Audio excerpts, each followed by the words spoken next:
We can. Uh-oh. Okay, let me give you the rundown. Let's. You want me to do an MMR rundown? Sure, sure. Let me just fix up Okay. my commands real quick. Let me go to.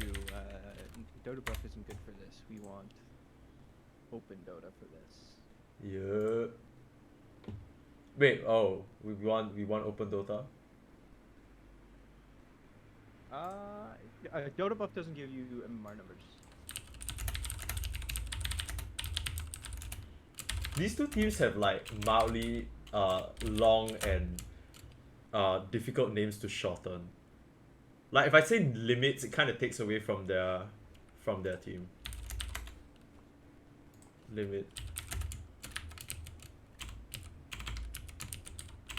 Okay, it looks like we're gonna be into the game like right now, like literally right now. Plus. Oh, okay, we're in.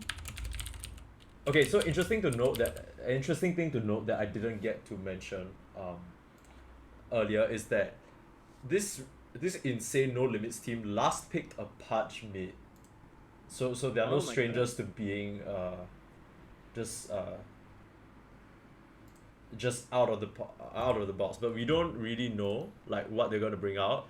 All we know for sure, and this is a bit of insider information and just a bit of research on our end as well, they have a serial lich spammer, and it's gonna be hotly contested. So we're gonna have to see whether 1Anchor and 4LostAtSea actually ban it out, because okay, so it's a Dawnbreaker ban to start things off.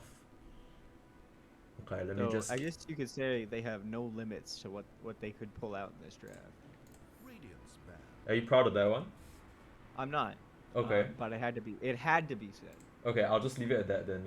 Since we're all, well.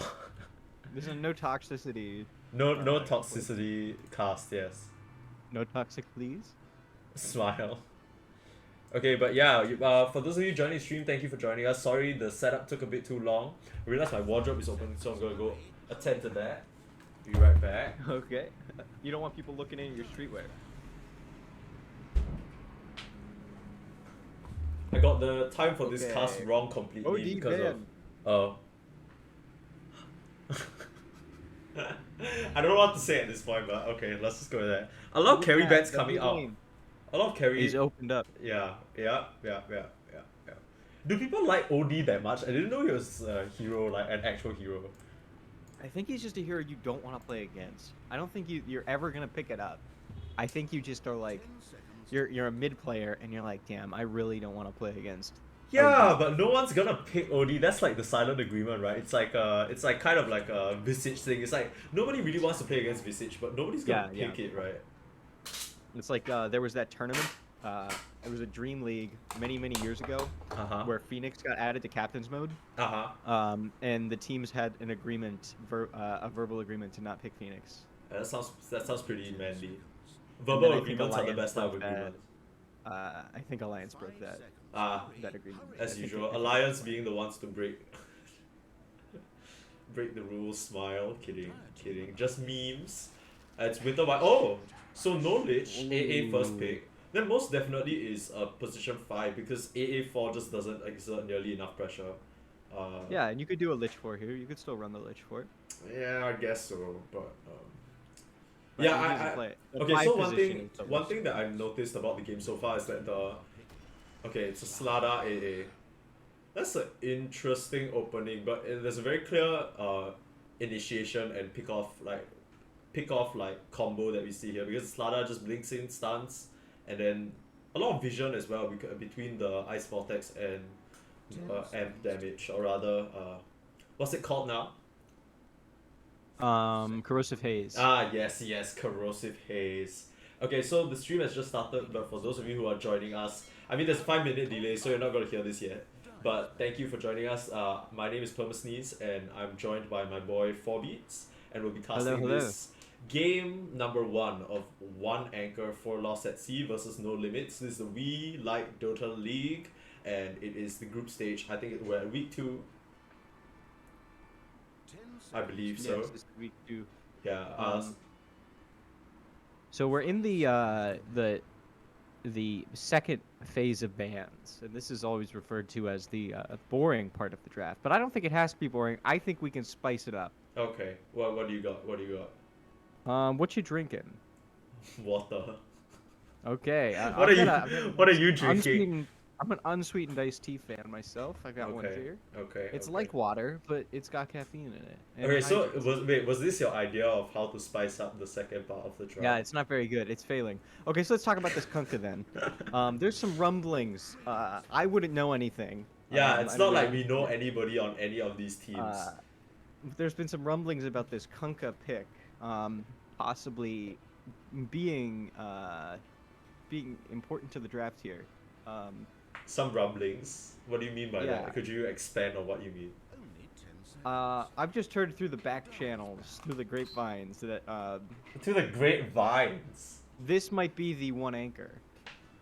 Okay, very very thematic. Yes.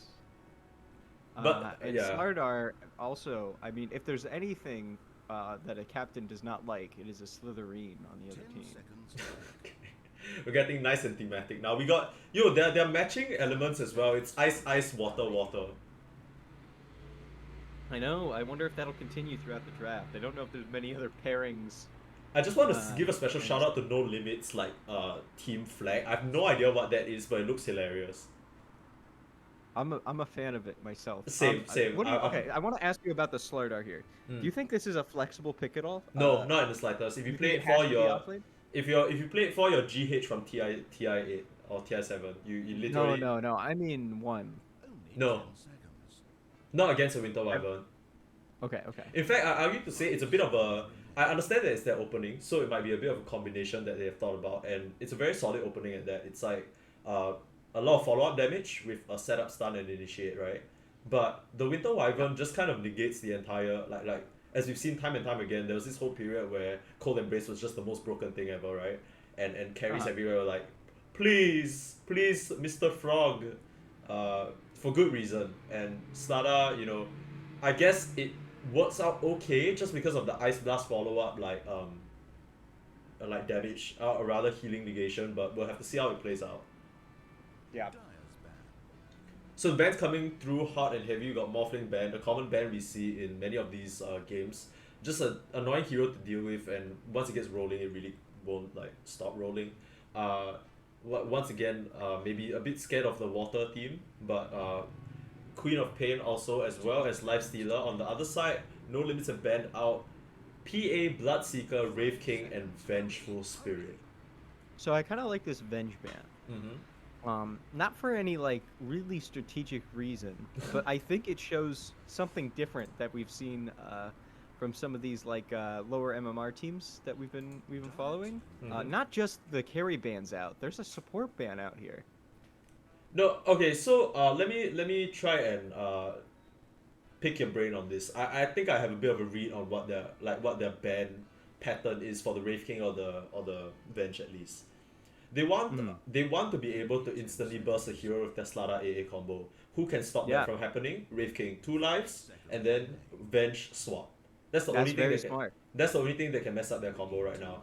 As for the other side of the coin, with Slada right now, you never want the Slada to be the only one going in by himself. You can't have a situation where it's Slada and 4 backline casters, because they'll just run past your Slada after the stun and just kill you, right? So that's where the Spirit Breaker pick comes in, but that might be where the bans also are directed. We see the Queen of Pain ban, someone who can blink follow up into a Sonic Wave on a Crush team, or of course the delivery as we see from Lifestealer. He loves those blink initiators, and Slada is a premier one. So about this Spirit Breaker pick, it kind of indicates to me that they kind of need to maybe finish this game before this Kunkka gets his eggs, because this is a lot of counter initiate that can come out from this Kunkka, and with this Lion too. Yeah, so really like this Lion pick, because as long as I really like the whole lineup from 1Anchor and 4LostAtSea. There's not really much that is shown. I think we can just assume that we are looking at both supports for the side of 1Anchor and LostAtSea, and probably their mid laner or off laner in the Kunkka. But the thing about this lineup is that whoever gets jumped, the other 3 have save mechanics. Not conventional save in the way where you can kind of I guess except for the Winter Wyvern, right? But if, let's say the Kunkka gets charged, you can have a stun, a hex, a Winter Wyvern Cold Embrace, all to buy time for the bolt to come out. So it's it's a lot of security, I feel like, in their draft right now. They have a lot of disable. The only thing that I'm slightly worried about right now is damage, but they still have an off lane or mid pick and a carry pick to shore that up, so it should be okay. Yeah, and there's also, I mean, the Winter's Curse into boat feels very, very strong. So there's a lot of follow-up for Curse, like even just with this. So right. Okay. Tidehunter.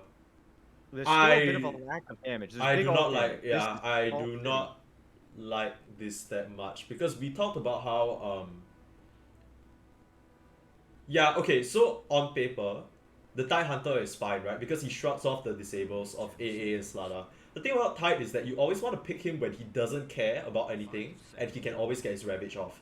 He can get his Ravage off, but the thing is, it feels a bit weird to play Tide this game because once again, the lack of damage, right? Like, let's say you do get a Ravage off, what is the follow-up? I'm gonna be looking at this Kanka to probably build into more damage. But then if he just goes into an Armlet, maybe Shadowblade, crit build, or something like that, he might leave himself very vulnerable to being bursted down by this initiation that we see. And it's a Razor counter. This is a really good pick versus the Tidehunter because it's Kraken Shell is a really strong ability, but you can't purge away that static link. So if this is a Razor... yeah, sorry.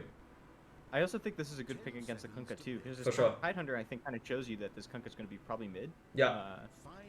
So, I mean, it's a really good answer. Okay, we're gonna see how much, or at least what this Kunkka really is, because I've been seeing a bunch of position 1 Kunkas. I don't know if you've seen it. Yeah, position 1 Kunkka, very strong right now. Just because of how strong Kunkka is as a hero, like conceptually, but we'll have to see whether that ends up working out. Generally, we do see it mid for the most part, and we have seen it off lane. But yeah, like you said, especially against this lineup, there's no way the Tidehunter is anywhere other than 4. The draft is kind of telegraphed a bit though. Right now, this Razor, in a similar way to how OD locks out the mid, as you say, Razor really locks out a lot of potential carries for them, and I'll be looking to like a ranged edgy carry, to be honest, from the side of 1Anchor, 4LostAtSea. Because you don't really want to... Sorry? Do you think a Drow would be good? No, against a Spirit. Against a Slada, it's a bit dicey, but in lane, it's not the worst. Technically, you have a Winter Wyvern Drow, which doesn't really...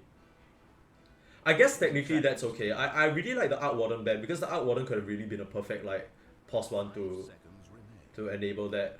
It would still leave the team with very low damage. They ban out the PL, mostly because they don't have good illusion clear right now, but I really don't think the PL can fight until it has like 3-4 items, so I'm not sure so much about the PL per se. You kind of want to look at a position 1 that can capitalize on the Ravage or the immense teamfight setup from the draft right now, but Drow could fit into that category. They choose to ban out Naga because they're worried about the all-water lineup. Very smart. Maybe a Dusa here could also be pretty good. As long as the Razor can't get on top. This is like a really good just scream game. Nah, I really don't think you can ever afford to pick a Dusa here. You don't think so? Okay. No, not at all. Because the AA makes the Dusa completely... Yeah. The Dusa is already slow to begin with, and then alongside that you have the Ice Vortexes just everywhere, and you have the Razor like on top of you, BKB. When a Razor pops his BKB, you have one response, and that's Winter Wyvern Curse. Okay, and CK.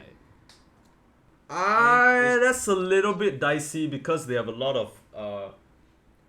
Okay, so one thing that's missing from No Limits right now is the team fight, right? They have a lot of run at you, but they don't really have a way to take a good team fight. So I think that's where 1Anchor and 4LostAtSea are looking to capitalize. Yeah. Because there's just going to be so much disable coming out that it's going to be hard to be like, oh, we need to kill this CK or find this illusion. Or find These are both hyper-aggressive drafts, but in completely different ways, which I think is really interesting. You have one team that is playing for the team fight and another team that's playing for the gank. I gotta say though, I feel like... want to brawl. Yeah, for sure. But I feel like the game is a lot harder to play just based off like what I'm seeing for 1Anchor and LostAtSea because they're way more cooldown reliant. So if they mess up, if they mess up a fight with their cooldowns, they'll have to wait, and then that's like green light for No Limits to just run a train wreck all over them. I think there's a lot of pressure on the supports in this game to get some good wards off. I don't know how I feel about this Faceless Void because... Yeah, okay. So my read on this is vision game.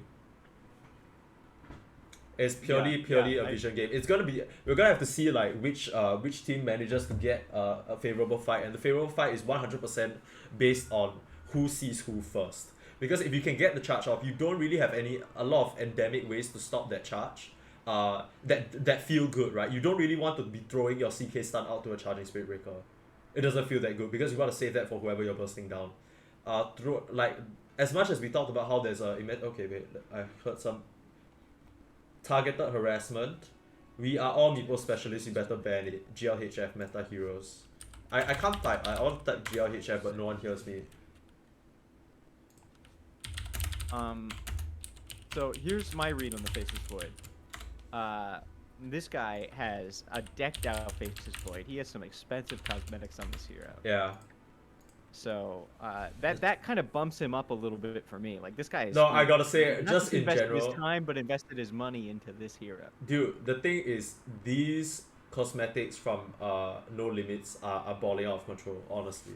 That's very true. Like this Razor has to be one of the sickest like Razor sets I've seen in a while. Like, I got something for like a drastically different helm when you're wearing a certain set of armor, and he fits that bill. So I'm pretty excited. Yeah. Who are you favoring in terms of the draft? I think it's so hard to say. I think it might be. I'm gonna have to give it to No Limits actually. I think this Faceless Void actually kind of acts as good insurance. Yeah, for sure. I think his chronos are going to be very hard to get off though without getting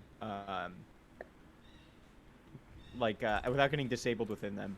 Yeah. So okay, so he has to have kind of a good game.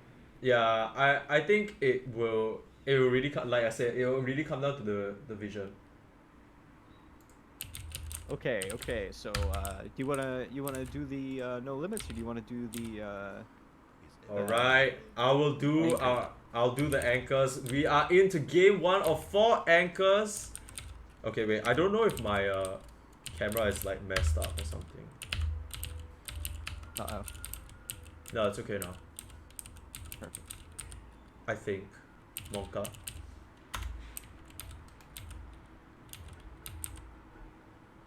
Okay, so went to game 1 of 4 anchors. Not 4 anchors, I keep messing this up. 1Anchor, 4LostAtSea versus No Limits. We're in the We Like Dota 2 League, and we are in the group stages of week 2.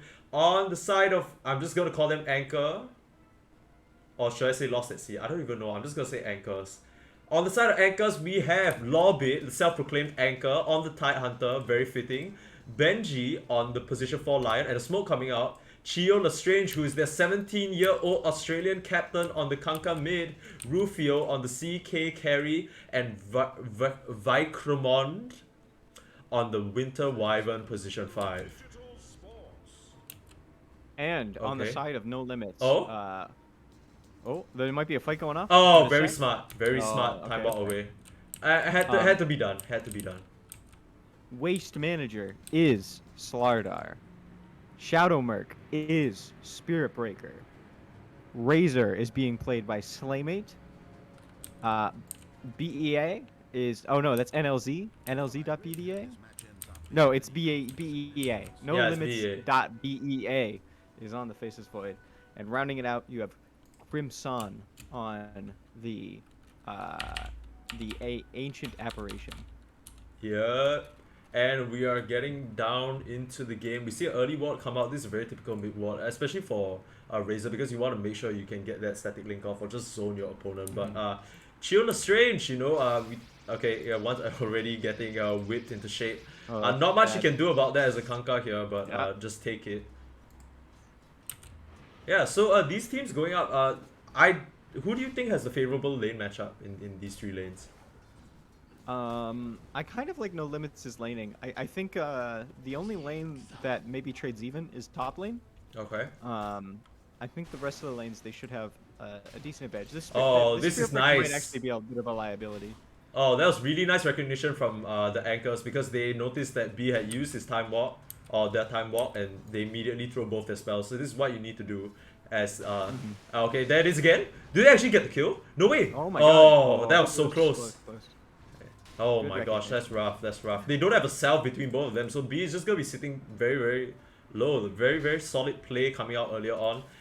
Meanwhile, at mid, we once again see Chio being linked up. 34 damage already lost, but you know, the Tidebringer bonus damage still helping him last hit just a bit. So it does look like he is going. He's gonna go straight armlet, which I think is smart. I think this is kind of the only thing you can do in this game. Yeah, for sure. And you know, even though he's against a not so favorable matchup, still coming out pretty even in the last hits, not being able to be denied. Interesting build here from Slaymate, going for 4 Fairy Fires. What do you think about this one? I mean, I think in a world where you're gonna get static links, maybe the cleave. Oh, some extra yeah, you see it right there. Oh, wait, okay. No, as in Razor is the one with the 4 Fairy Fires, my friend. Not Kanka. Oh, you're absolutely right. I was looking at the wrong hero. Okay, so my read on this is that Razor is a hero that's notoriously hard to last hit with. This Kanka, even though he's gonna be set, he still has an absurd amount of base damage. So I think from Slaymate, he just wants to make sure that he can go even in the lane, which is weird to say. Oh, actually, he manages to get both water runes. You know, the regen not nearly as much as what it used to be, but Chio opting to stay in mid and just soak up that EXP while he can. The 1-1-1 build. Yeah. Yeah, so top lane is a little bit tough for this Faceless Void. He has a whole creep wave after him and stun coming out. Oh, but the tower aggro. Oh, that was a little bit too close for comfort there. Azrael having to tank these creeps for his carry and very aggressive build. Oh wow, okay, just both teams just, or at least both off lane players from the side of anchors just tanking the tower, taking turns. But very aggressive build from Lorbit over here, going for Gush and Anchor Smash first 2 levels. Yeah, obviously they really want to put pressure. Do that play under the tower. Yeah. He doesn't have to worry about damage. So I want to point out that the Kunkka decided to go boots of speed before the Bracer. I think that's pretty smart in this lane against this Razor. Like, it's just the extra movement speed. It helps so much against the static link. Yeah, for sure. Against a Razor, he's one of those laners who you just want to avoid, and like as soon as he gets that link on you, you just need to get away from him. The longer he has that link on you, Lorbit actually gonna fall for first blood there, maybe not anticipating the bash coming out. It's only level 1, but it just gets the lucky proc, I guess, and that really puts B into a really good spot because, you know, actually if you take a look at the last hits, B is doing very well compared to like Lorbit, because while Lorbit has been focusing on trying to pressure the Faceless Void out, he hasn't seemed to be able to get as many last hits as he might have like, or at least maybe should be. It's actually a lot less farm than I expected. Yeah, and on the other side of things, they're just kind of trading even in the bottom lane. Yeah. Spiritbreaker and this Spiritbreaker and Solar combo has been able to kind of zone Rufy out a bit more than I think he would have liked. I think that's the scary part about the Slada, right? Because most of the time when you see a Slada, you don't want to pick someone who lanes weak against him. You already first pick the Winter Wyvern, so the Winter Wyvern, let's be real, can't stand up to this Slada. So even though this off lane from No Limits is a bit clunky in the fact that they're both melee and they both kind of need to run at you, the Wyvern can't really put up much of a fight, and we see it again here, being charged now by Shadow Merc. Is he going to commit? Yeah, just tries to get the damage in. The stun actually, are they going to turn it on him? No, Rufio thinks better of it. Yeah, Rufio, you know, I am carry, I am farm, but we actually see a rotation now here from Slaymate. They might catch Benji off guard and gets a static link on him and Benji to fall. Lorbit now only at level 3, so far behind actually because of the early mishap and kill. Oh, but Chio rotating in with the boat. Wow, wonderful. Saves his mortal enemy, and but that's still a second kill for Slaymate. But can he get the Tidebringer? Okay, we'll have to see. I don't think it's nearly enough damage. His 4 Fairy Fires coming in handy. Brilliant rotation from Chio. They're having to expend the TP, but well worth it to take out this Faceless Void because, you know, we talked about how this Tide Hunter maybe is not as far ahead as he expected, but a TP in. Chio, not a lot of mana to work with here though, so unlikely to amount to much before he can get the time walk off. And Azrael just guarding his carry right now. Meanwhile, So the Winter Wyvern actually rotates mid, and it causes Rufio to kind of be in this bad position here, but... Yeah. Luckily for him, he did go with the Bracer, which I think is why the Wyvern feels comfortable making that rotation. Yeah. I think it's also that it's the most efficient thing, right? Because even if the Wyvern is down here, it doesn't actually change the fact that the lane is in a bad position. If the Wyvern goes over here to try and pull, she just gets run at again. So maybe they're making the read that, okay, we're going to try and pressure this Faceless Void. That's exactly what they're doing. But once again, like I mentioned, Chio, not a lot of mana to work with, maybe maximum 1x and 1 Torrent. Doesn't have the boat up as well, so just kind of exerting pressure in the top side. Meanwhile, Slaymate has rotated back to bot, rather back to mid after TPing home. And we saw this in the last Spirit Breaker game that we cast together, but the Spirit Breaker kind of becoming a liability here, only at level 2. Yeah. At this point. Charge into Rufio. That's the thing, right? Because you don't really want to take your Slada's levels. Oh, okay, the turn. The Reality Rift, the stun, 2 seconds. Can they get him? Oh, the crit and the Cold Embrace, keeping Rufio nice and healthy. That waste manager trying his best to slap away at this CK, but that was a very nice TP rotation from Vicromon. Yep. However, that leaves the mid lane free and open for Slaymate to push it in with this siege creep. I don't think there's much you can do about it. Chio is back in the lane now with a slight level advantage after getting that favorable top rotation. But wait, how is this Tide Hunter still level 3? Wait, what is going on? Am I missing something? This man only has 9 last hits. Benji is at level 4 here on this line, and Tide Hunter level 3. Wait. So 2 liabilities. No, okay, wait. So I think I kind of understand how that happened, because Chio kept pulling the creeps from behind and farming the small camp, right? But that means the Tide Hunter just gets 0 EXP. This Tide Hunter needs his levels up right now. He's falling a bit scarily behind, but we see a go onto bot side. Ezreal in Crimson has actually rotated bot, but they can't find the Wyvern as she flies happily through the trees. It's nighttime, my friends. You can't see me. And I think the other part about this might sound a little weird, but the Spirit Breaker, him being in the lane like this, gives this Wyvern a reason to be in the lane. Absolutely. And gives him a target when they start to engage as well. Like, if it's just the Slardar and AA going in there, you can't really target the Slardar, and the AA is going to stay so far back that there's not really much you can do. For sure. And the stun coming out from Rufio right now. Slardar. Yeah. The Slardar is a bit too strong right now, has a bracer of its own building into that power threads. Meanwhile, Slaymate still staying mid, and we actually missed a kill top. First missed kill of the game, very pog. But Lobbit finally managing to get his revenge on... actually, Spirit Breaker is the one who falls there. Talk about how this Spirit Breaker has been a bit of a liability, and it's not really his fault, right? It's not like he's playing bad or anything, it's just kind of the nature of the hero where you can't do much. Yeah. But very heavy top lane emphasis from Chio Lestrange, but maybe recognizing that, you know, this Razor is not going to be able to damage my tower, right? He already dealt with the cannon wave at 5 minutes, and he's just like, they don't have a lot of tower pressure, I can afford to be down here. Interesting build here. Double Gloves of Haste for the additional attack speed. I know that attack speed really works wonders on Void because of the Bash. And one thing we didn't actually mention here is we actually have the Bash brothers on the side of no limits. Yeah, could be very annoying. Okay, so he doesn't actually opt to go there, doesn't have the boat up, so realistically there's no way Slaymate really falls. He has Slaymate very tanky now at 1k HP and level 8. Bottles up the DD rune for himself. We're gonna have to see what he can do with that.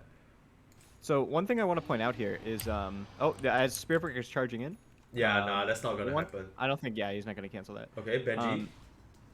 Does he get spotted here? I think the courier just got some vision, but they do see these stacks. This could be really huge for Lobby to try and come back, but there's a Chrono. Chrono actually not available right now. He probably used it somewhere else, must have missed it. But yeah, they're not gonna be able to kill this Faceless Void. But safeguard TP from Shadow once again. Wait, Lobbit, you're a bit far away from your support, my friend. The stun. Oh, but the Ravage. Dude, literally. It's okay, you can't Ravage, I'll do it for you. Benji takes matters into his own hands, but... Oh, can he get the Bash? No, okay, one Bash, not enough. Yo, we actually have 3 Bashers on the side of No Limit. That's kind of crazy. Yeah, this is the Bash team, Bash Lords. Yeah, honestly, I would be looking for like a Heaven's Helmet to come out from Chio here, but we don't know what kind of build he's gonna go for right now. After the armlet, honestly, a Sanj could be really good for his status resist, and Sanj just a solid item for most strength carries or cores. This is a big game of actually attack modifiers from both teams. You've got the Chaos Strike, you've got the Tidebringer, you've got the Arctic Burn. For sure.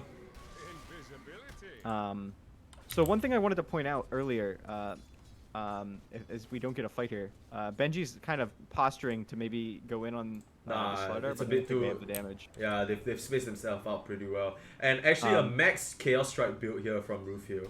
Sorry, you wanted to point out? Yeah, so I don't know if you saw it, but as soon as anchors get the top tower, you see their captain on the Kunkka is just, he circles the entire enemy jungle, and they make a move for that jungle as soon as possible because they recognize that this Void is not having he's having an okay time, but he's a little behind. Yeah. And if they can like kind of force him out of there, and they kind of fail in doing so. Like he's able to take this, but they're gonna go back in. Yeah, but they can't actually contest like where the game right now, honestly speaking, is dodge the Kunkka. You need to bring at least 4 heroes if you want to kill Chio right now. But he's okay, actually they kill Wyvern at the bot side. Rufio kind of left alone here, doesn't have any backup. 4 TPs, even B coming in to punish his CK. Oh, he's gonna fall here, and you know, for no limits, able to claim 2 kills at the bot side, but in return, you know, they farm up the entirety of the jungle over here. I think that's very nice recognition though. That was kind of not recognizing the Slardar's strength, I think, a little bit. Like how tanky the Slardar can be. You kind of underestimate that, and they try to go for that kill again, and they just don't have the damage. I don't think it's so much that they tried to go for the kill. I think it's that they kind of forgot that maybe their Kunkka and their Lion are in the middle of the jungle and they're being seen by the enemy team. So it's a hard read from the side of No Limits, like, yo, 2 of them are not here, like 2 of their strong disablers are not here right now. We can run at this Wyvern, she's not strong at all, right? And Waste Manager actually being pulled into the tower, that's pretty huge. 1 second stun only though, is that enough? Slithering Crush, can he get away? He does, that Slippery Fish just gets out of their reach. No dinner for you guys today. Meanwhile, the rest of the side of No Limits just happy to stay in this triangle. Very strange that both teams have just abandoned the top lane. I would think that maybe this is a good spot for the Faceless Void to farm, but he's formed up with his team. Maybe because the Chronosphere is up, they could be looking for a move. Yeah, I think it's a lane that I think both the Faceless Void and the Chaos Knight could kind of go into. I think these are weirdly enough, two carries that don't really care about each other when they see each other. Yeah. Because the Faceless Void I don't think can kill the Chaos Knight, and the Chaos Knight does not really have the tools to kill the Faceless Void.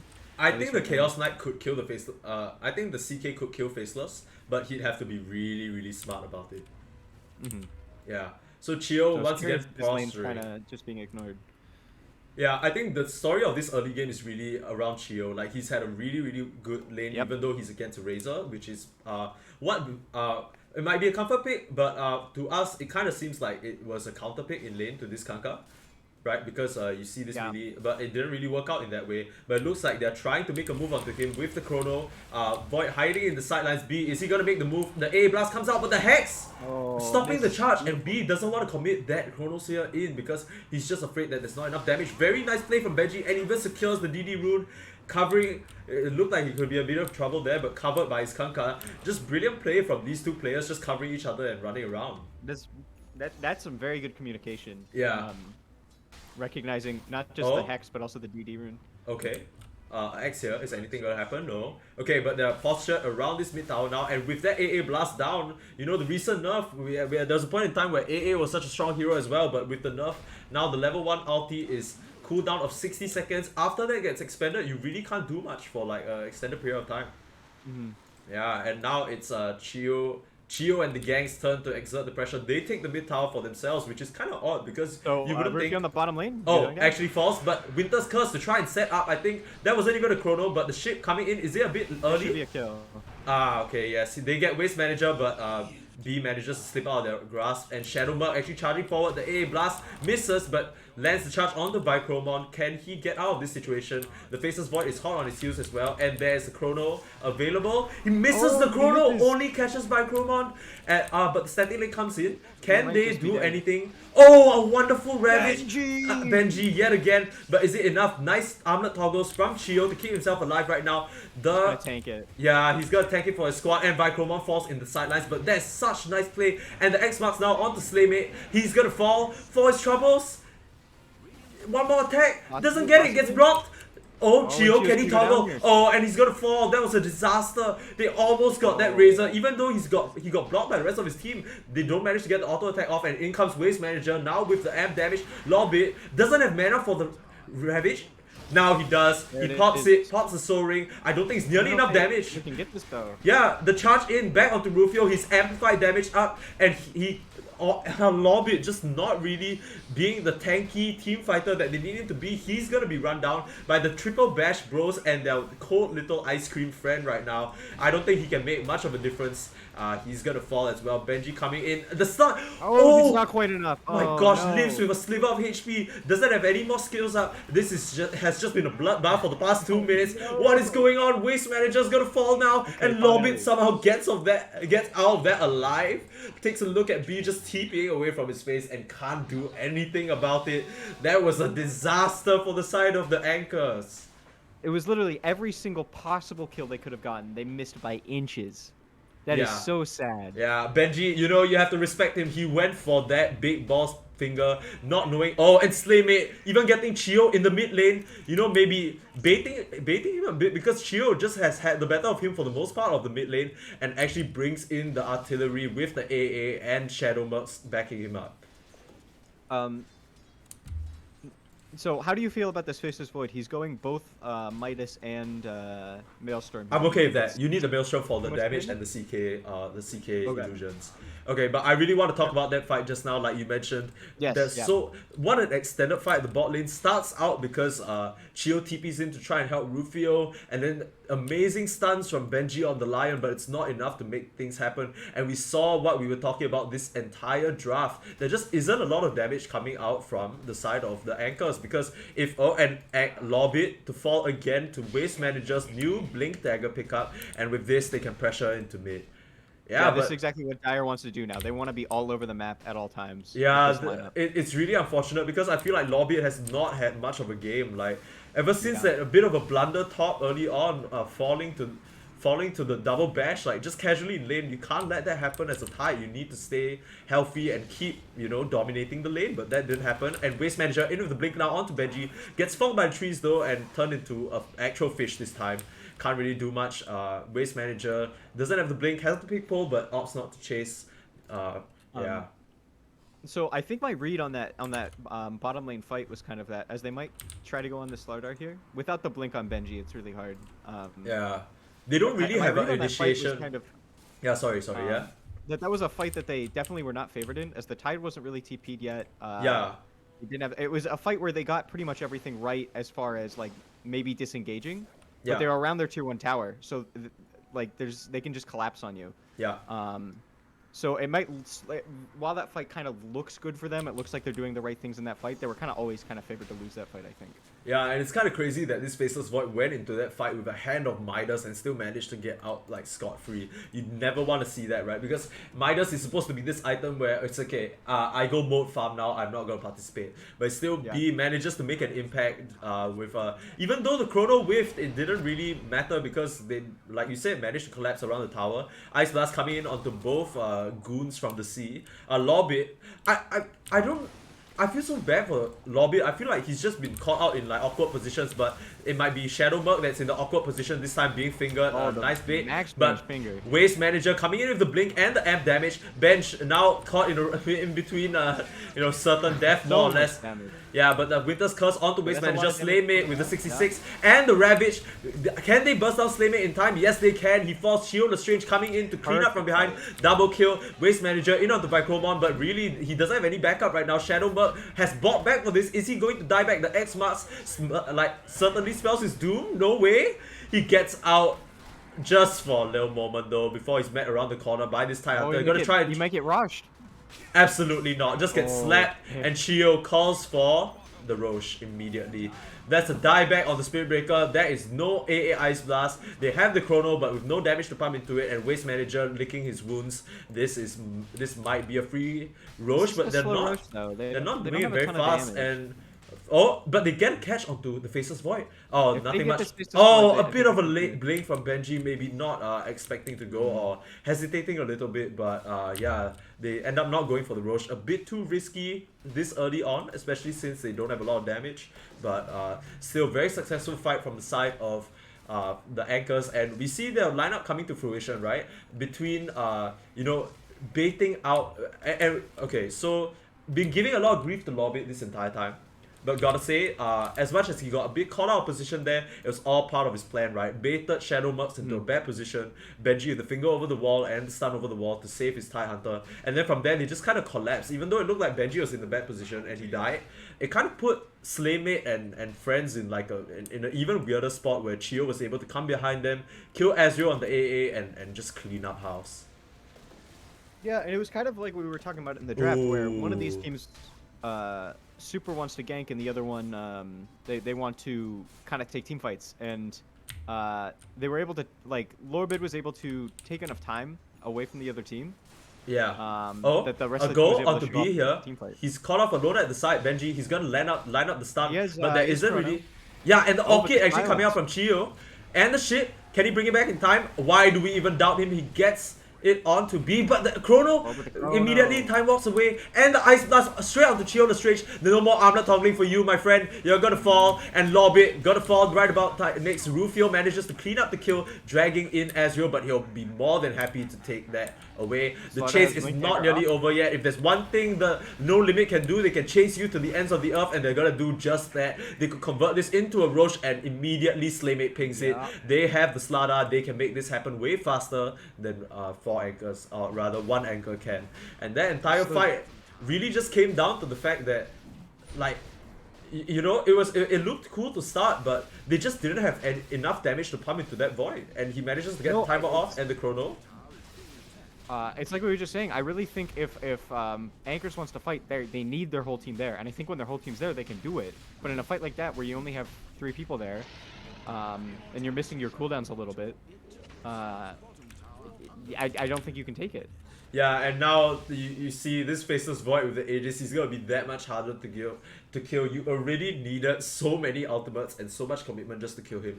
I wanted to point this out prior to the fight starting. Actually, really cool item build from Chio. If I'm not wrong, he had the Oblivion staff. I'm not sure whether he made that into Echo Saber in the meanwhile, but he builds the Orchid. Very cool item against his Faceless Void. The Silence definitely catching him off guard there, but as we see, even though he went for this very, very greedy and not stat heavy build, he still manages to survive just because of the pure, like we said, lack of damage. This Tidehunter doesn't have anything in his pocket right now, just with the Blink and a Ring of Health. Immediately going for the Refresher, recognizing how dire this situation might be. Yeah, I do think it's smart here, though. I think his Ravage is kind of his one use in this game right now. So I think I don't know. I think that might be the right pick. Yeah, I don't really feel too confident in what I've seen so far, but I like they're gonna need a killer team fight and killer chain ultimates from Lorbit over here to he really needs to step up for his team. And you know, he has the anchor in his name. You know, the name. The 4 of them are lost at sea, but right now, no offense, he's kind of looking like the one who's a bit lost as to what he's supposed to do. He's been caught out of position and just in a weird spot, and even at that bot fight, he was really late to the party. Rufio's gonna go down here. Yeah, this time it's Rufio that's lost. Right now, they have such control of the bot side and of the map with this Faceless Void Aegis. They can just be anywhere they want. Beautiful deep ward here from the side of No Limits, just making sure they can get these pickoffs. And it's like what you said around 10 minutes ago. They just want to be all over the map right now with this Slada, with this AA Ice Blast Global. They can just pick you off at any point in time, and Rufio caught a bit unawares in his own jungle. That's gotta stay. Yeah. And with when Chrono's up, it's gonna be really hard for Radiant to fight into this. Yeah. Because this Faceless Void has damage now. Very interesting item build from him here, going for the Gleipnir actually. Have you seen that before? You know, if we had our stats man here, he could probably tell us how many times Faceless Void has built Gleipnir. Unfortunately, we don't have him right now, but Gleipnir Faceless Void. Yeah, I'm kind of curious about it. I'm kind of curious what the thought process is. Ooh. Okay, Waste Manager being caught out under the tower, maybe thinking it's a free pick onto Rufio, but gets turned on instead. And Chio, okay. The Spirit Breaker disconnects. That's unfortunate. Bit of rage, maybe. The question marks coming out. Ooh, a bit of spice coming out in the all chat. Not no really sure if that's warranted. Yeah, no toxic please. Yeah, but so could the Gleipnir pick, do you think it actually helps you against the Phantasm? I think it's fine. I think it's a cool pick. It gives him a bit of HP that he needs, and it's not like they're missing out on damage, right? Okay. Gets torrented here, gets silenced. Is there a save? The Ravage actually coming out. They want to kill this Faceless Void, but can they get him in time? He actually has the timeout, turns around for the chrono, doesn't care because he has the Aegis, and this is huge. The Ice Blast now on the Chio and Lorbit. The heal's not gonna do a lot, but the Winter's Curse coming in to counter it. Oh, actually, no damage coming in because of the Winter's Curse, but they take down the Faceless Void's Aegis. But now it's Chio who's looks like he's gonna fall, but no, not with some nice toggling. Oh, he's toggling. Can he make it? No, it's just too much damage. Lorbit, and a disconnect again. Very unfortunate, but this is looking like a good fight for 4 Limitz. Even though Waste Manager fell earlier on, they don't even need their Slada. Maybe overcommitting there, a Ravage onto an Aegis Void. Maybe they weren't expecting the rest of the team to be around because they don't have much vision around that area. But you have a ward here, you don't see anybody. You have a ward here, you don't see anybody. Nobody's showing in the lanes. You gotta assume they're behind their carry, right? I think so. And this is kind of like, I think one of the hard things about playing into this, like trying to take a team fight aggressively like that against this team, is that like the only person you can kind of go on is the Faceless Void because he's the only one showing, and everyone else is going to be in your face. There's no backline for you to hit.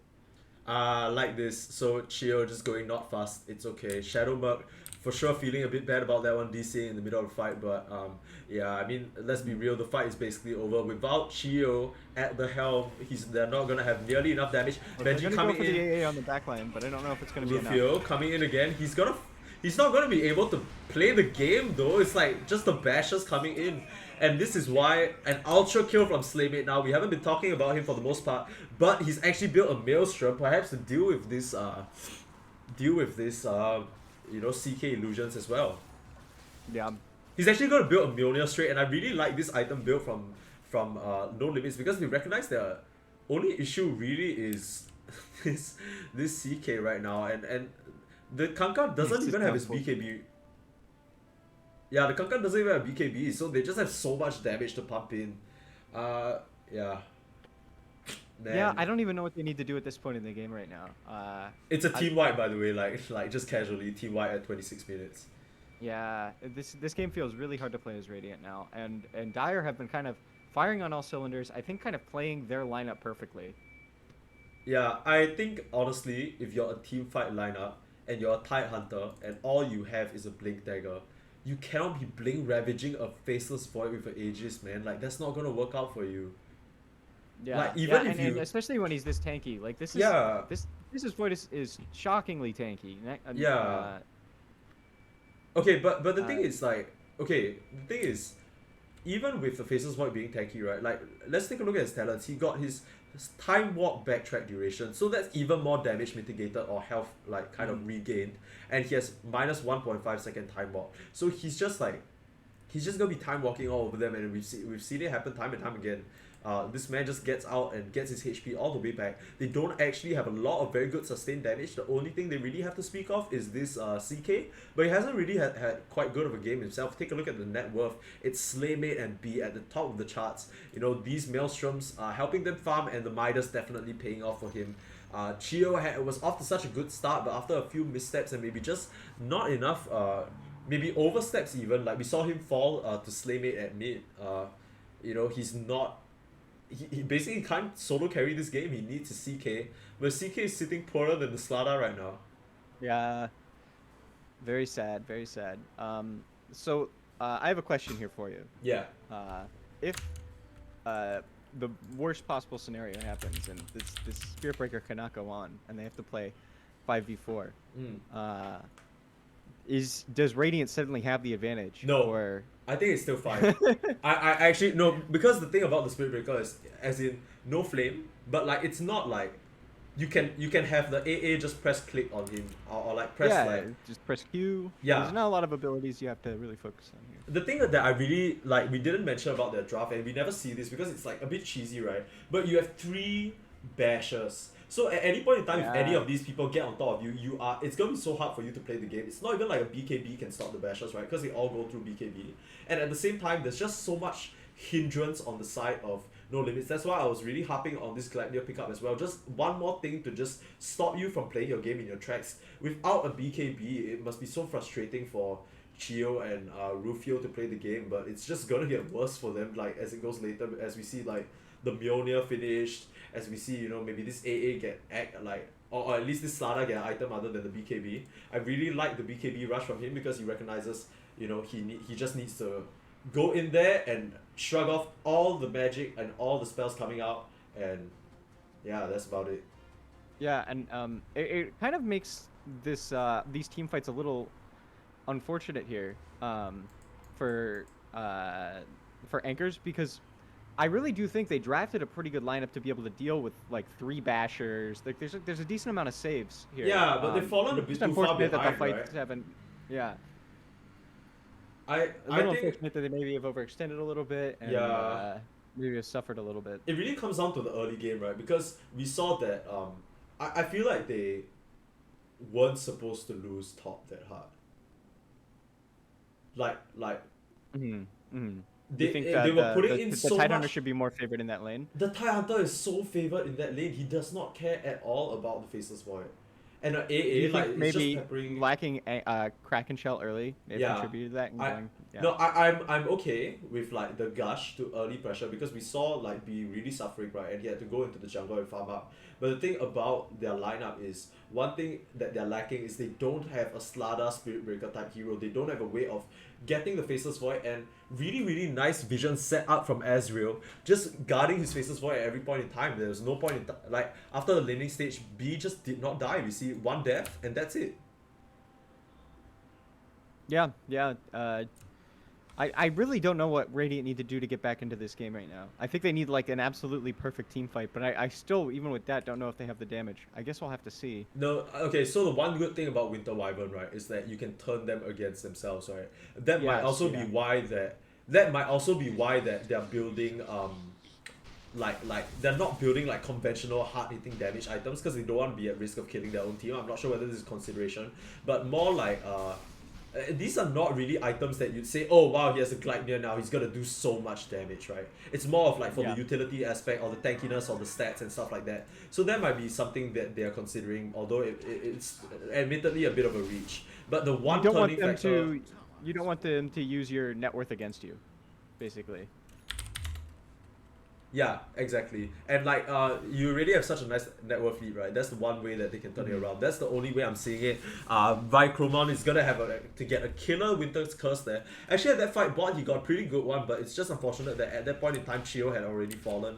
One other unfortunate thing is, I think Lorbit is supposed to be a bit more of the frontliner, but with how bad his game has gotten, like, he can't really do that. That leaves Chio in a weird position where he has to be in the front, but you don't really want to be the main focus as Kanka, because you're just being bashed up, you're being ice blasted on top of your head.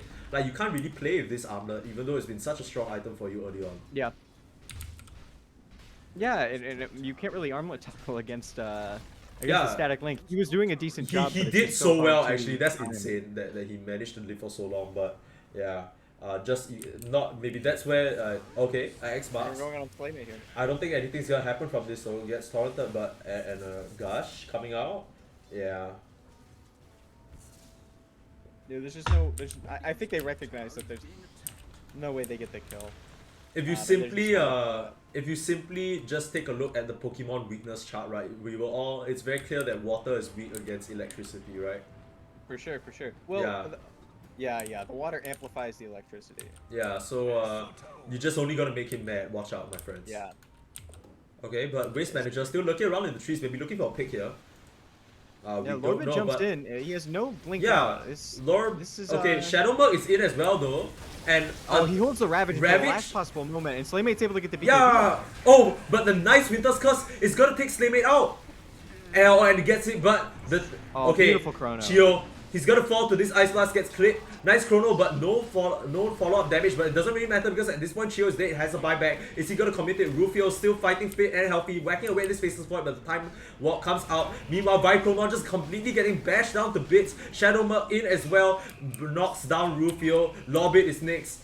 Oh man, this is looking real bad. And Benji falling to the side, once again being bashed by Waste Manager. B now with the Gleipnir holding Chio Lestrange and Lorbit in place. It's the last man, it's this Kanka. He bought back for this. This looks like the end of the game and he's going to fall. That was a beautiful fight from the side of No Limit, showing that, you know, it does, like, I don't know, they just kited out that Ravage so nicely and we saw the instant 3 BKB pops into the team fight, and there's nothing that the side of the Anchors could do. Yeah, that really was their perfect team fight there, and they still weren't. It was the damage, right? They just didn't have the damage.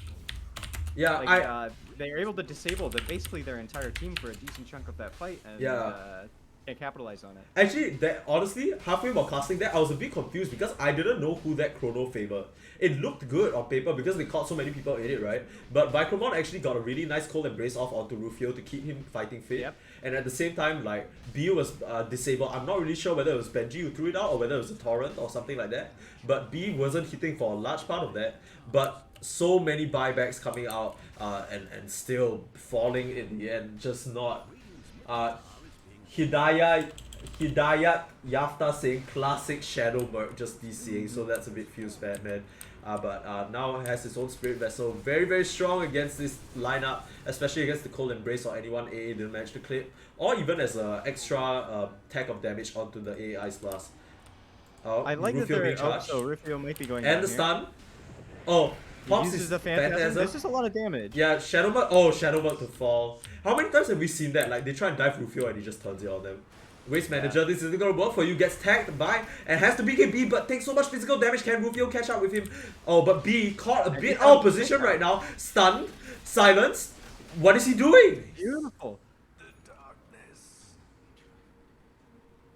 That is. I mean, yo, if there's a way for you to get back in the game, that is a kill that you needed to get, that my is friend. perfect. That is Yes. perfect for them. I'm- Just a, wait, I'm kind of speechless. What? Why was he there? He had Chrono Oh, up. I think he may have been. And Slaymate now, the one to overextend right in front of their tier. Wait, what is going on? Is this some Dyer's crumbling. Yeah, Dyer's actually crumbling. Just a bit overzealous. I mean, you take that fight, you see so many buybacks, you think you're winning this game. Yeah, but like that was such a weird 1 minute of events. Like literally from Shadow Merc, maybe I don't know whether he's dealing with connectivity issues, but overcharging into the tier 2, getting turned on. You know, Waste Manager having to just get out of the situation by like skin of his teeth, right? And then after your Slada's at 100 HP and running away for his life, then you go in as the Faceless Void, and then you get completely chain sunned and disabled, and then suddenly Slaymate's here trying to push the tower as a Razor. Man, what is going on? Yeah, they take their foot off the gas a little bit and Yeah. get punished. I mean, 12k lead up, the only two people in the game with buyback are the Faceless Void and Vicromon, but you know, let's take a look at the net worth real quick. Do you think there's a bit of gold swing? Yeah, look at this spike. Ooh. Yeah, this is they're gonna get some more map control here, and it's like we were talking about. The vision is very important. So if they're able to maintain some of this vision, they're gonna be able to see Dyer coming at them. Yeah, I'm not really sure how that happened there, but there's no doubt that this Faceless Void came in at an angle where they spotted him. Whether it was a hero standing on this cliff, or whether it was this ward over here, and at the same time, this nice ward for them securing their jungle, it just got placed down, so I might just be talking out my ass. But just the wards are making sure that okay, these both wards are newly placed wards, so once again, just talking some shit. But, you know, catching the Razor within the vicinity, and that's just a free X-Mark setup. Like, you don't really want to commit your BKB for that, and he doesn't, but then he falls. And that's so much gold into the pockets of the Anchors. So, Faceless Void is holding on to the Psychic Headband for the Time Walk range. I respect this. Yeah, really, really cool. And this is actually a game where the Psychic Headband is actually pretty good for both teams. Yeah, for sure. Usually this item's like the dog shit neutral item, but in this game is there's it? a lot of value. I think it's good. Am I just maybe you just no? But but you're a carry player, so it's never good for you. That's and true. you play mid heroes like Ember, so it doesn't make sense for you at all. Yeah. But now we see the whole side of No Limits posturing for Roche now. They have the AA. Ice Vortex spotting it out and they see Roche, but the pings immediately come out from Lobbit. They know this is happening. There's gonna be a huge fight right now.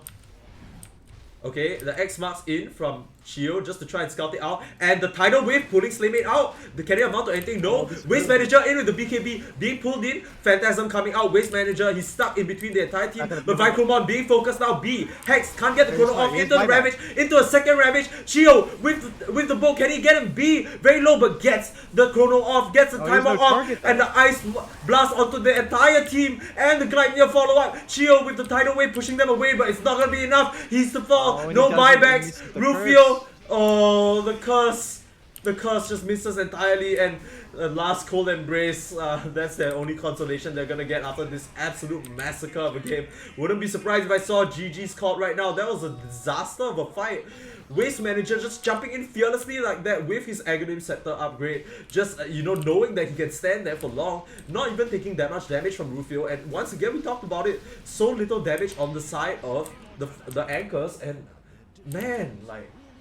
They needed a good curse there, and they just couldn't get it. So the Wyvern gets like targeted at the beginning of the fight. Yeah, very nice targeting, and we got no. But the thing is, that was such a nice chain of spells from 4Anchors as well, right? Because we saw the nice Ravage into the second, basically follow-up Ravage from Benji. He's been hitting all these Earth Spikes this game, even hexing the Faceless Void, so he couldn't get the chrono off immediately. But it just wasn't enough. I don't think at this point it's not even that the Anchors are playing bad. It's just that. Not only are they too far behind, but they just... I don't think they have enough in the tank to win these fights. I like that they're not GGing out here though. I think they recognize that this curse can actually still win them a fight if it's good enough. It has to be absolutely perfect. Ooh. Blinks away just in time. Maybe Waste Manager not pressing his blink there. Instead opts to crush on the spot. Wow, what a game. Oh, Slaymate actually going for the Psychic Headband himself, maybe deciding that he needs that static big range. Pretty interesting. So Rufio does have his BKB. I think he popped it earlier on in that fight, but still didn't manage to do it. And once again, it's the bashers, right? A very early BKB pop and time walk away. The X marks. They should have used it. Bro, that is the okay. That's the 8-second BKB. That's down for really long. They can definitely abuse this, especially with the Faceless Void. Maybe a bit antsy there, popping the BKB so early, and that's gonna put a serious dent in their ability to fight.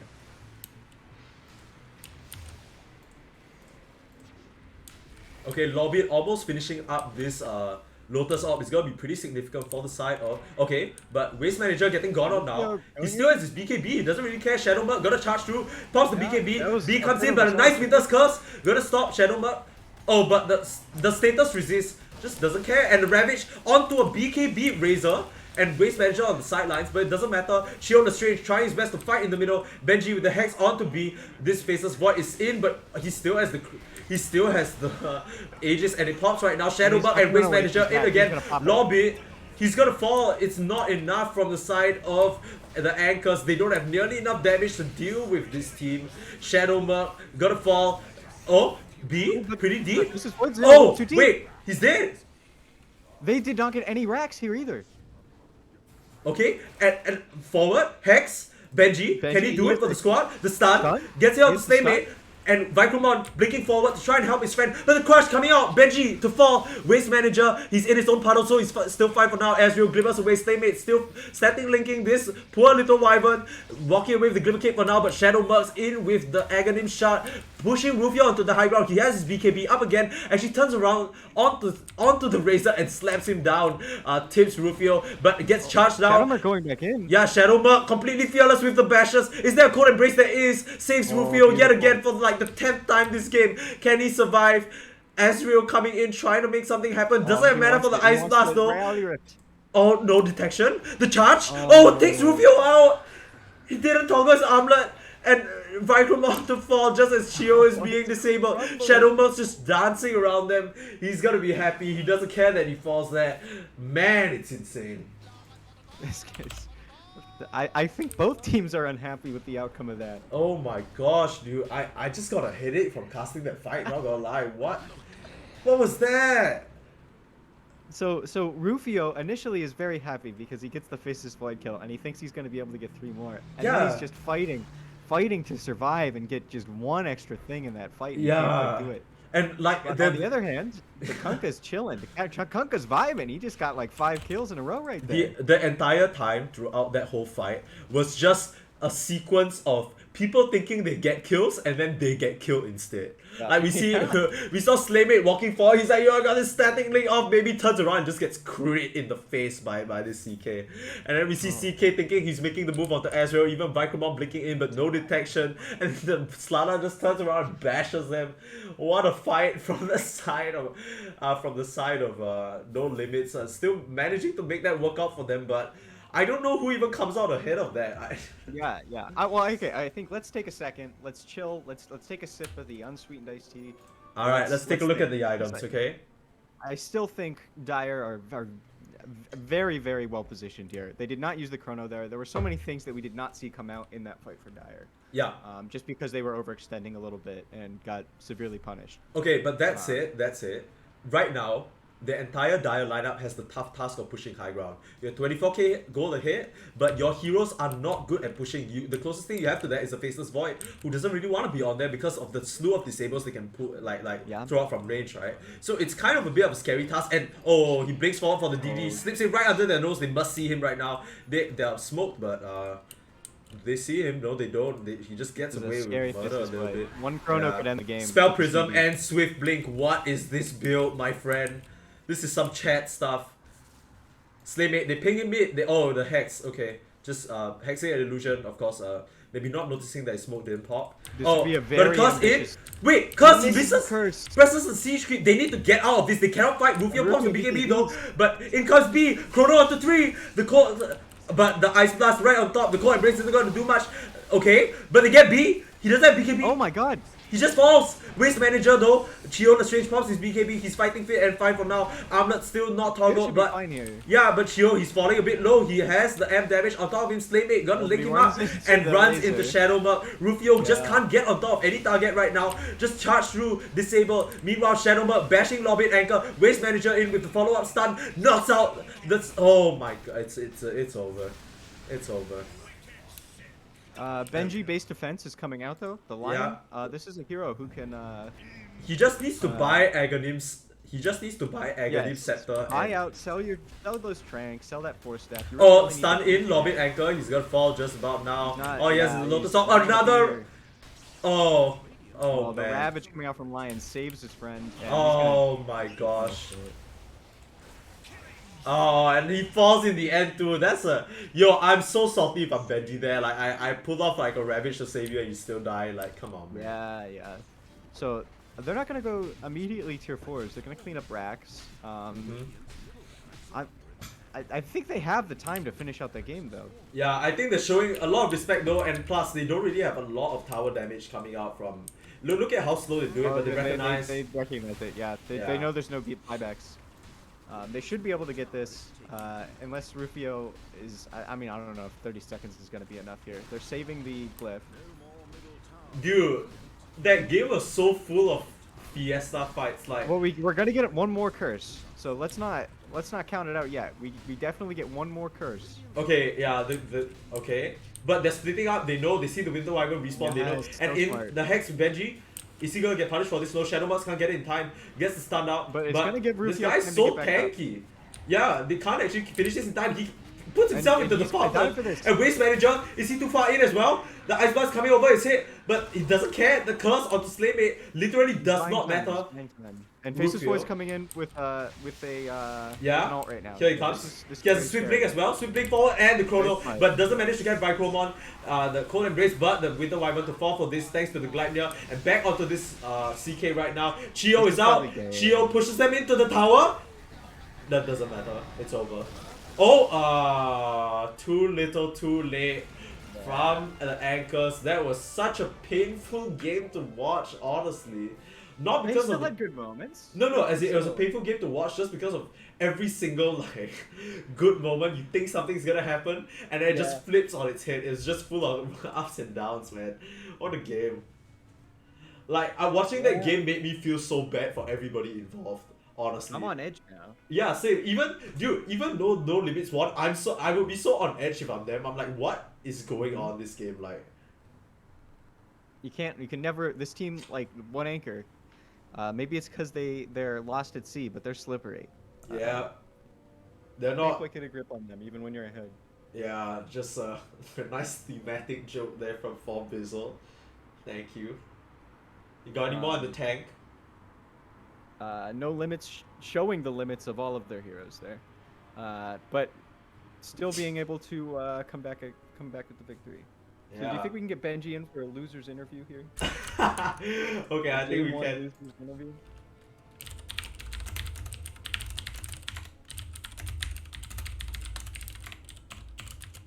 Yeah, I actually think Benji played incredibly well, at least in the first 30 minutes of that game. Okay, he so was on point with the spellcasting. Right, so we literally talked about how okay, so it's like you can't really cut or be biased, and I don't think we were very biased throughout that cast, but Benji is of course, for those of you who don't know, Benji is our friend.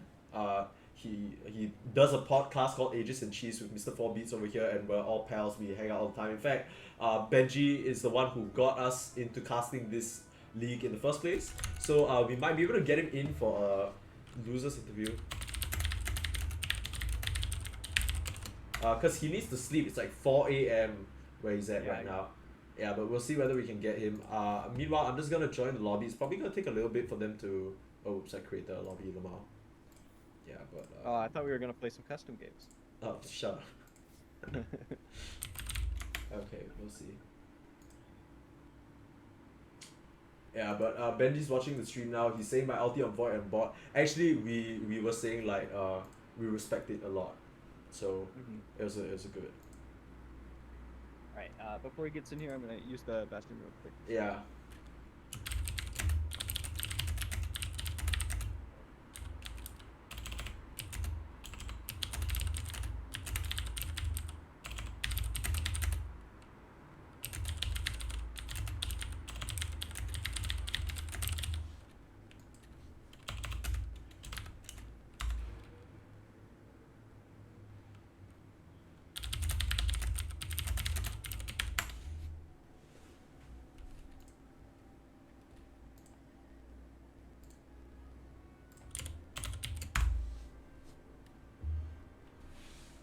Okay, guys, we are going to go for a short break right now.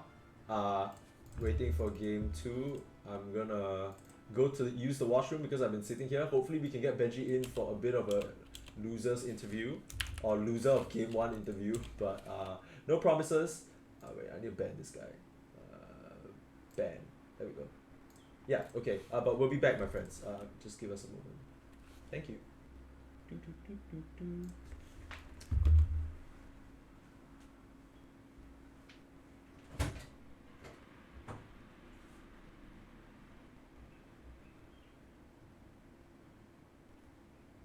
Oh, is that famous 4Anchor's position 4? Hello? Joe Man. Whew. Hello. I don't think Mikey's back yet.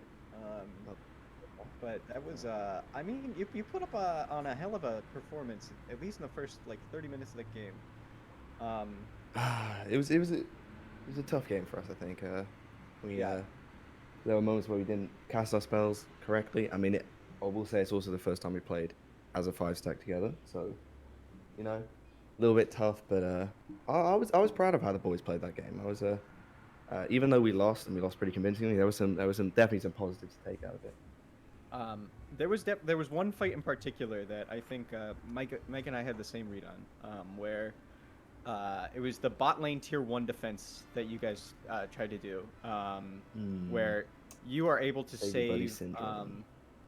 Yeah, you were able to save Kunkka's life, I think, like 2 or 3 times, and the fight is actually starting to look very, very good for you. Like, I think we both thought, like, you're super unfavored in this fight, but you spellcast well enough to kind of extend the fight out, and it's starting to look good for you. But you're not able to capitalize on any of these, like, low HP heroes, unfortunately. And I think at the end of that fight, you even, like, finger the Faceless Void, and he gets away with like 1 HP. Hey, Ben! I thought that was the moment I think we both were like, okay, they are, this is very sad now. Yo, bench. I gotta say, like, no bias, like, completely objectively. If you played like that in your ranked games, right, you would probably be legend. Oh, thank you, Mike. I appreciate that. Dude, But that was a really, really clean game from you. Like, nah. no, You were able to like, save him every no. time. I think it's That's the hard Pistons to. point that could not get a good Yeah, you were so annoying at every point in time when there was supposed to be a team fight. I think it was really difficult for us to even cast the fight just because of the fact that, like, every point in time when it looks like it's gonna be a good, like, team fight for them, like, it's either like your Wyvern, you, or Kanka just putting a wrench in their plans every single time. Like, I appreciate it. like, I'm about to call a chrono and then suddenly this void is hexed for like 4 seconds and then I'll spike. It's like, what? Yeah, I thought you had an Aether Lens for a decent portion of that game. Yeah, I did not know you didn't have it. Yeah, you just be like. I did have a keen optic for most of that game though. Yeah, but you had it in your. You can't get away with that. I saw you not switching it out for the Philosopher's Stone and a number of those fights there. Yeah, dude, that was such a solid... I'm not quite about the micro game as you are. But no, Okay. that fight on. It didn't matter though. was, You were still getting those max range earth spot. I mean, you were really the Ravage in that game. Yeah, honestly, that was like. No. Nah. No, it was a. No, I want to talk about my team real quick because I will say this is. I told this to Beats, but it's the first time we played together as a 5 stack, and even though I think sort of how we played the game as a whole was maybe not. Like, I feel like we definitely could have won that game if we'd have sort of taken more advantage of the early game and sort of pushed our sort of laning advantage a bit more. But I felt really good about some of the fights that we took and how we spellcasted in them. Yeah. There were also some fights where that didn't go so well. You look at that tier 1 bot where we sort of have a bit of, save your buddy syndrome, keep coming in, and then at the end of it, just to put the cherry on top, I ulti avoid who gets away on 1 HP. But that's the... Literally anyone I could have ulted would have died. No, but that's the important... It's fine. That's not important out though. Like, you were... That's like the difference between playing to win versus playing to, like, salvage. And, like, I think, like, that's kind of why you guys kind of made that game so close, because at every point in time, you all were playing to win. Like, there were a few times where it's a bit, like, it was a bit dicey and there were some questionable moves, but I really don't think that ulti was wrong. Like, the ulti was most definitely... Because if you kill the void there... I'm not that hungover about it still. If you kill the void, it's so big for you. That's true. It's like the most important kill at that point, because that man has lived through an entire, like, 3-minute extended fight with Midas. He cannot live, but he lived there. So, like... Yeah, but let's talk about No Limits a bit, because yeah. I mean... They didn't pick the Lich. I want to talk about... They didn't pick the Lich, which was very surprising. It was what we sort of very much expected, but... do you props know to them that, for do you know that I don't know whether this is like against the terms to, like, talk about, but do you know that this AA ward coverage had all of you spotted at, like, all times? Really? Wow. Okay, Absolutely. yeah. I could tell that you guys were trying to put pressure onto the Faceless Void, right? Like, at top. But then, like, yeah, they saw you the entire time. Like, every move y'all made, they were just looking at you. Yeah, I was very impressed with No Limits in that game because I think they picked a lineup that's pretty hard to execute. Yeah, for sure. And they did it really well.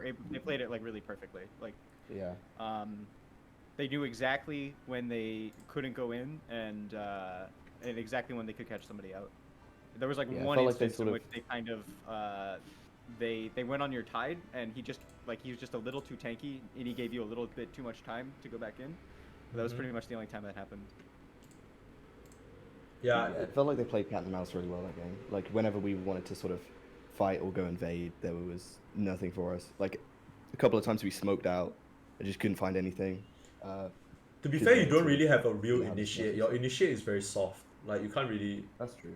Yeah, there was a point in that game where we were like, who's gonna initiate for us? Like, I think it's supposed to be your... I get blown up and I don't really... I think it's supposed to be your type, but he's like way too far behind. We have no vision in that game to find a good Ravage. So it was a hard game for sure. I have faith in the boys that they'll bounce back for game 2. I'm not gonna be playing it. I think I will be going to bed. It is 4:24 a.m. over here.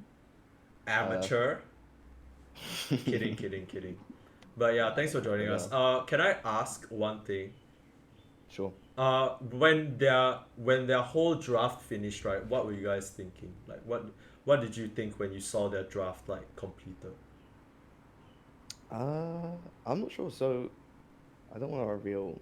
I mean, I don't think this reveals too much. So we really wanted to pick. No, We as in wanted you to don't pick need this to talk certain about you don't hero. need to talk about your picks per se. I just want to know like when you saw their draft, like what do you think they're trying to do?